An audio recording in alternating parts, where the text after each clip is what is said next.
So will talk about cache memory. Cache memory in computing. तो cache memory mobile में भी होती है, कंप्यूटर में भी होता है। हम कोई वेबसाइट में भी जाते हैं, वहाँ पे कैश मेमोरी होती है। पहले हम कंप्यूटर में देखते हैं कैश मेमोरी क्या होती है। तो हमारे जैसे हम देखते हैं हार्ड डिस्क से डेटा रैम में जाता है, रैम सीपीयू में भेजता है, प्रोसेसिंग होती है, मॉनिटर पे दिखता है।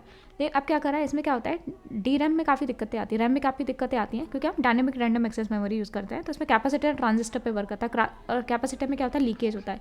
लीकेज होता है तो डेटा लॉस्ट हो जाता है, तो कई बार क्या होता है, बहुत हैंग कर जाता है कंप्यूटर। इसलिए अब हमने क्या कर दिया, रैम और सीपीयू के बीच में कैश मेमोरीज लगा दिया है।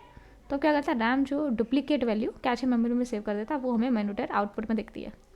तो कैश मेमोरी इन कंप्यूटिंग की बात करें तो हमारी इस तरीके कैश मेमोरी लगा के हमें काफ़ी आराम मिल गया है। तो क्यों, क्योंकि जो हमारी स्टैटिक रैंडम एक्सेस मेमोरी होती है एंड कैश मेमोरी एक ही सिस्टम पे वर्क करती है। जैसे फ्लिप फ्लॉप एंड ट्रांजिस्टर पे दोनों ही एक ही तरीके से वर्क करता है, इसलिए कैश मेमोरी कहते हैं काफ़ी फास्ट होती है।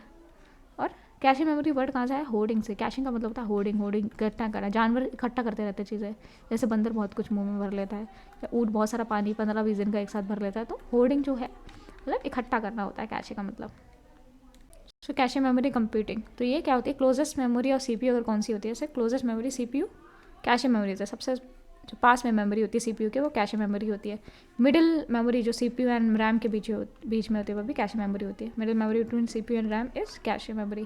देन फास्टेस्ट मेमोरी है कंप्यूटर, बहुत सारी मेमोरी लगी है, रैम लगी है, रोम लगी है। सबसे फास्टेस्ट कौन सी होती है, कैश मेमोरी सबसे फास्टेस्ट होती है, क्योंकि बात काम करती है जिस पे एस रैम वर्क करता है, फ्लिप फ्लॉप्स एंड ट्रांजिस्टर पे वर्क करती है। और ये किस पे काम करती है, कैपेसिटर एंड ट्रांजिस्टर पे। एंड कैश मेमोरी काम करती है फ्लिप फ्लॉप्स एंड ट्रांजिस्टर पे। तो फास्टेस्ट मेमोरी को बोलते हैं क्योंकि सीपीयू के सबसे पास्ट में लगी है, सबसे जल्दी फास्टेस्ट डेटा प्रोवाइड कर पाती है सीपीयू को, इसलिए सबसे फास्टेस्ट मेमोरी है। Time taken by memory to be available at CPU, CPU तक पहुंचने में कितना टाइम लगता है, उसे बोलते हैं एक्सेस टाइम, उसे बोलते हैं एक्सेस टाइम। तो एक्सेस टाइम कैश मेमोरी का बहुत कम होता है। और अगर क्वेश्चन में कैश मेमोरी ना दे रखा तो आंसर रैम हो जाएगा। सीपीयू के पास सबसे पास मेमोरी है, कैश अगर लिखा हो तो कैश होगा, नहीं तो रैम होगा। तो हमें देखा रैम, रोम और जो हमारे कैशे मेमोरी होती है, तीनों ही हार्डवेयर की तरह लगी होती है मदरबोर्ड पे। लेकिन अगर L1 कैशे की बात करें तो सीपीयू के अंदर होती है, तो ये हम इसे टच नहीं कर सकते, तो ये हमारा हार्डवेयर नहीं बोला जाएगा L1 कैशे, बिकॉज ये सीपीयू किस तरीके से अंदर लगी होती है। तो हमारे 3 कैशे होते हैं, L1, L2, L3 कैशे। तो ये क्या होती है, इनसाइड सीपीयू होती है, इसलिए हार्डवेयर नहीं बोलते। बाकी L2 cache and L3 cache हमारे हार्डवेयर मेमोरी होती है ऑन द मदरबोर्ड। तो स्मार्टफोन में कैशे टर्म अलग तरीके से यूज होता है। कैशे का मतलब होता है स्पेस, स्पेस मतलब जगह जहाँ पे टेम्परेरी रेसिडुअल फाइल्स स्टोर की जाती है, फिर उसे आप बाद में डिलीट कर सकते हो। तो it is a space to store temporary file या रेसिडुअरी फाइल को स्टोर करने के लिए हमारे स्मार्टफोन में अलग से कैशे मेमोरी होती है, स्पेस होता है। It is a space to store temporary file और residual file in smartphones. So web cache in web browser, तो store the repeated, it is store the repeated by the server computer. तो जो repeated data होता है जो computer द्वारा बार बार भेजने वाला डेटा, उसे वेब कैशे स्टोर में किया जाता है। फॉर एग्जांपल फेसबुक आप साइट को बार बार ओपन करो तो बार बार क्या हो रहा है, उसका बहुत सारा डेटा बार बार भेजेगा सर्वर कंप्यूटर, सर्वर कंप्यूटर जो डेटा भेजेगा कब, जैसे यूएसए में भेजता है, तो वो जो कुछ डेटा होगा वो यहीं पे सेव कर देगा, जो बार बार ओपन करने वाला डेटा होगा तो हमारे कैशे मेमोरी में सेव हो जाता है। तो इससे क्या होता है, काम फास्ट हो जाता है। नहीं तो क्योंकि डेटा आने में टाइम लगेगा, उसमें स्लो रहेगा, इसलिए हमारे कंप्यूटर सर्वर कंप्यूटर में ही सेव हो जाता है। तो उसे बोलते हैं web cache in web browser. Virtual memory क्या होती है, वर्चुअल मेमोरी हमारी क्या होती है, एक हमारी नॉन हार्डवेयर नहीं होती है, हम उसको टच नहीं कर सकते क्योंकि हार्ड डिस्क में एक अलग से डेटा होता है वर्चुअल मेमोरी का।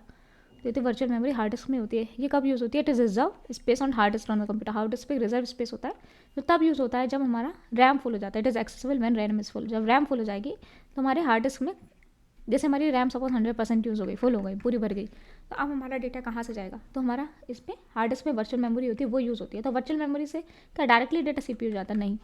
तो जो हमारा रैम का जो एक्सेस डेटा होता है वो वर्चुअल मेमोरी में जाता है, और फिर जो हार्ड डिस्क का जो डेटा है रैम में जाता है, फिर कैशे, फिर सीपीयू, एंड देन हमारी स्क्रीन पे दिखता है। तो प्रोसेस वही चलता है, लेकिन जो रैम का एक्सेस डेटा होता है वर्चुअल मेमोरी में सेव हो जाता है, एंड और जो हमारा हार्ड डिस्क वाला डेटा फिर रैम में चला जाता है, रैम खाली जाती है। तो हमारी वर्चुअल मेमोरी तभी एक्सेसिबल होती है जब रैम फुल हो जाती है। तो it is a reserve space on hard disk of the computer.